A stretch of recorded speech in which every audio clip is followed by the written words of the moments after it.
Hello friends, welcome to my channel Kolapata. Paneer কিন্তু আমরা বাড়িতে অনেকভাবেই তৈরি করে থাকি, কিন্তু আজ আমি আপনাদের সঙ্গে একটি দুর্দান্ত রেসিপি শেয়ার করব, যা একবার খেলে বারবার খেতে মন চাইবে। তাই আজকের আমাদের মেনু দই পনির।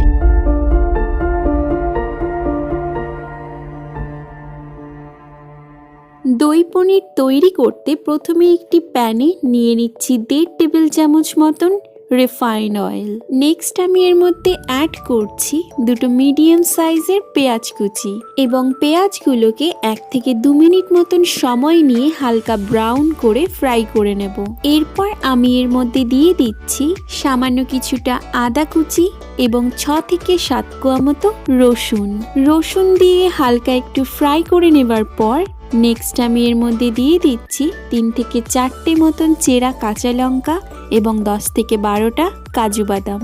বেশ খানিকক্ষণ সময় নিয়ে সবটা ভালোভাবে মিশিয়ে ফ্রাই করে নেবার পর তুলে রাখছি একটি আলাদা পাত্রে কিছুক্ষণ ঠান্ডা হওয়ার জন্য।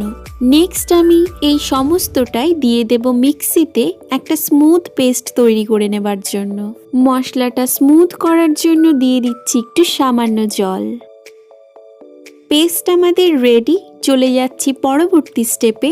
নিয়ে নিচ্ছি প্যান এবং তার মধ্যে দিয়ে দিচ্ছি 1 টেবিল চামচ রিফাইন অয়েল এবং তার মধ্যে দিয়ে দিচ্ছি 250 গ্রাম মতন পনির। নেক্সট আমি এর মধ্যে অ্যাড করছি 1.5 চা চামচ গোলমরিচ গুঁড়ো, 1.5 চা চামচ নুন এবং 1 টেবিল চামচ মতন ধনেপাতা কুচি।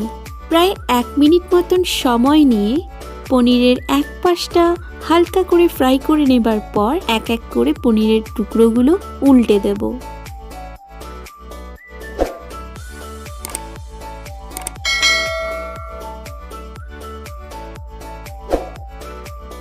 বেশ খানিকক্ষণ সময় নিয়ে পনিরের টুকরোগুলো উল্টে পাল্টে ফ্রাই করে নেবার পর তুলে রাখছি আলাদা একটি পাত্রে। চলে যাচ্ছি মেন রান্নায়। নিয়ে নিচ্ছি একটি কড়াই এবং তার মধ্যে দিয়ে দিচ্ছি 3 টেবিল চামচ মতন রিফাইন অয়েল। তেল গরম হয়ে এলে দিয়ে দিচ্ছি গোটা গরম মশলা ফোড়নের জন্য, যার মধ্যে রয়েছে 3টে এলাচ, 3টে দারুচিনি, 2টো লবঙ্গ এবং 7 থেকে 8টা মতন গোলমরিচ। এবং নেক্সট আমি দিয়ে দিচ্ছি তৈরি করে রাখা পেস্ট। প্রায় 2 থেকে 3 মিনিট মতন সময় নিয়ে মশলাটা ভালোভাবে কষে নেবার পর এর মধ্যে আমি দিয়ে দিচ্ছি 1 চা চামচ গোলমরিচের গুঁড়ো এবং 1.5 চা চামচ নুন। আবারও একবার বেশ খানিকক্ষণ সময় নিয়ে মশলাটি কষে নেব। মশলাটি ভালোভাবে কষে নেবার পর গ্যাসের ফ্লেম একদম লো করে আমি এর মধ্যে অ্যাড করছি 1 কাপ টক দই এবং 1.5 চা চামচ গরম মশলা।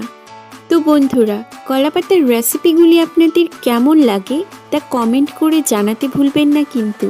আর এরকমই নিত্য নতুন রেসিপি দেখতে হলে আমাদের চ্যানেলটিকে সাবস্ক্রাইব করে পাশে থাকবেন। দই দিয়ে মশলাটি আবারও একবার ভালোভাবে কষে নেবার পর দিয়ে দিচ্ছি পরিমাণ মতন জল এবং সামান্য একটু নুন এবং একটু নেড়ে চেড়ে নেবার পর দিয়ে দিচ্ছি ফ্রাই করে রাখা পনির দিয়ে একটু নেড়ে চেড়ে নেবার পর ঢাকা দিয়ে রাখছি 10 মিনিটের জন্য। ঢাকা খুলে ওপর দিয়ে সামান্য কিছুটা কসুরি মেথি এবং সামান্য কিছুটা ধনেপাতা কুচি ছড়িয়ে দিলেই আমাদের রান্না কিন্তু একদম কমপ্লিট। তো বন্ধুরা, দই পনিরের রেসিপিটি আপনাদের কেমন লাগলো তা অবশ্যই কমেন্ট বক্সে জানাবেন এবং আমাদের চ্যানেলটিকে সাবস্ক্রাইব করে পাশে থাকবেন। ধন্যবাদ।